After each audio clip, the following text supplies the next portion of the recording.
दर्शकों नमस्कार। आध्यात्मिक और धार्मिक में आप सभी का स्वागत है।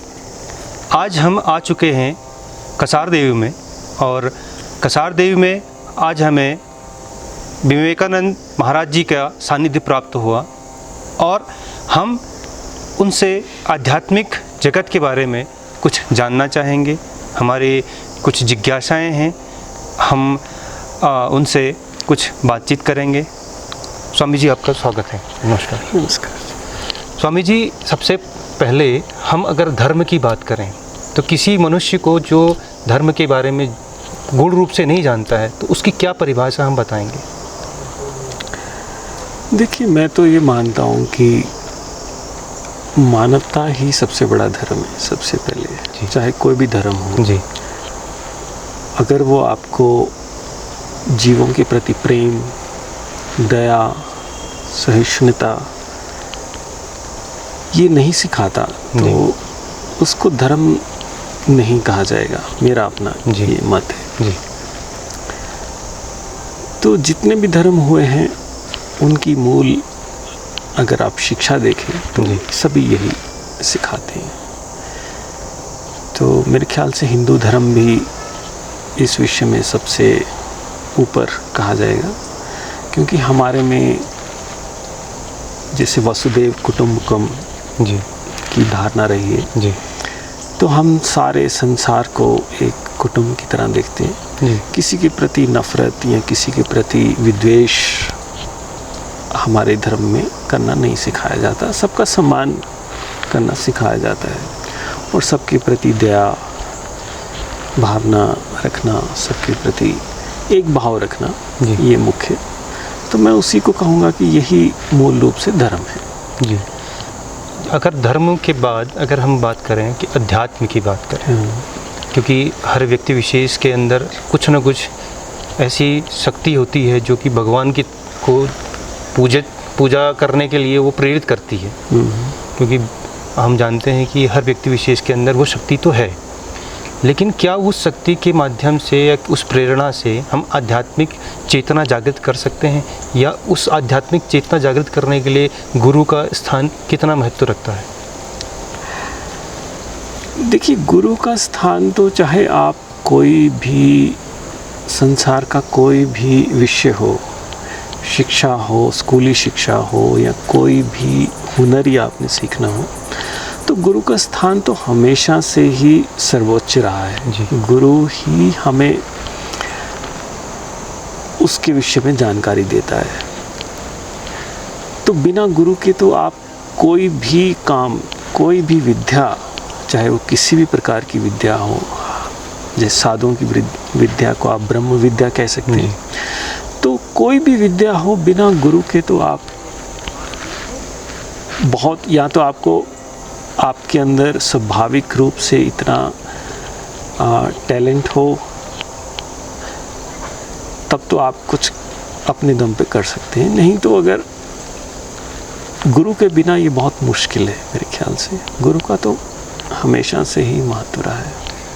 तो स्वामी जी, अगर हम बात करें आध्यात्मिक चेतना को जागृत करने की, क्या हमारे जो शास्त्र हैं हिंदू धर्म में वो हमें कितना राह दिखाते हैं और कितनी मदद कर पाते हैं कि वो उसके अंदर व्यक्ति विशेष के अंदर आध्यात्मिक चेतना का प्रादुर्भाव हो?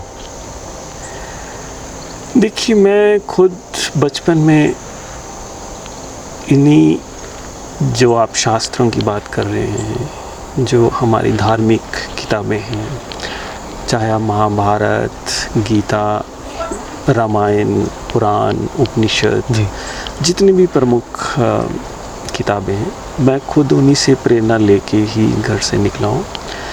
इनके अंदर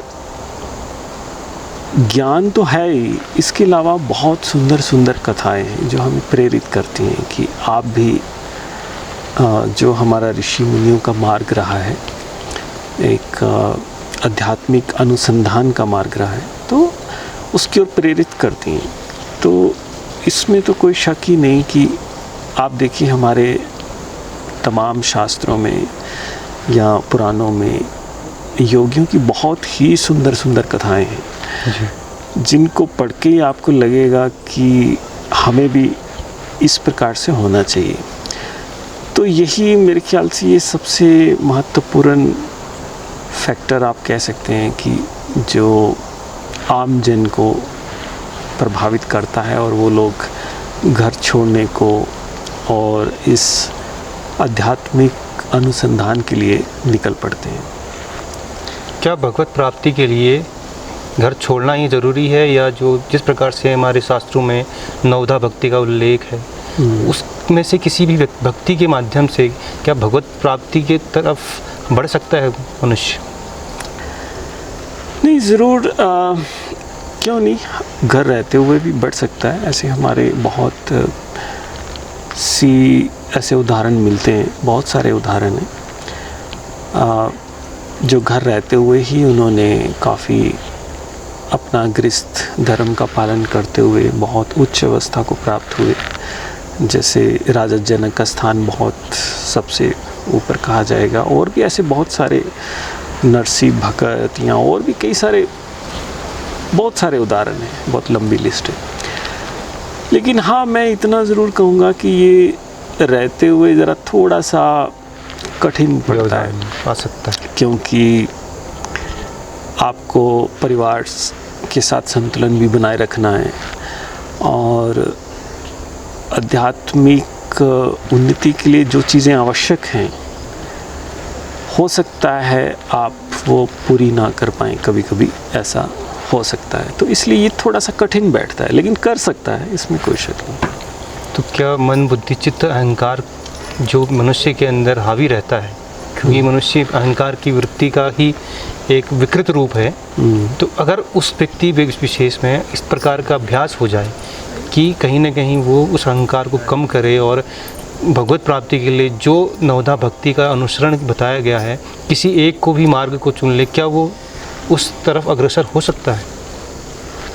क्यों नहीं, इसमें कोई शक नहीं। नवधा भक्ति जो 9 प्रकार की भक्ति बतलाई गई है, तो कोई भी मार्ग आप चुने उस पे बस शर्त इतनी है कि आपके अंदर उतना समर्पण होना चाहिए, उतना भक्ति आप में अगर है तो आप किसी भी मार्ग का अनुसरण करके अपने लक्ष्य को पा सकते हैं। इसमें तो स्वामी जी, साधारण मनुष्य के लिए कौन सा ऐसा मार्ग होगा जिससे कि वो आसानी से भगवत के प्रति प्रेम अपना समर्पण करते रहे और दिखाए, या उसके अंदर वो भावना जागृत रहे? क्योंकि दिखाना और जागृत होना मुझे लगता है दो अलग चीज़ें हैं, कि अपने अंदर से वो वास्तविक रूप में भगवत प्रेम में डूब जाए। वो क्या मार्ग हो सकता है और कौन सा रास्ता सरलतम हो सकता है?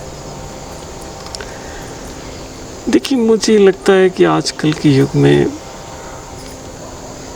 सबसे पहले तो हमारी जो धार्मिक मान्यताएं हैं उनमें विश्वास होना बहुत ज़रूरी है। ये बहुत कम होता चला जा रहा है।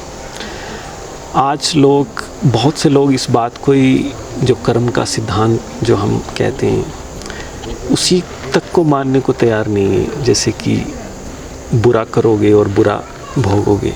बहुत से लोग इस जो मूल सिद्धांत है हमारे धर्म का, हमारे शास्त्रों का, तो वो इसी को ही मानने को तैयार नहीं हो पाते। तो सबसे पहले हमारे किताबों में जो कुछ कहा गया है उसके ऊपर विश्वास बहुत ज़रूरी है।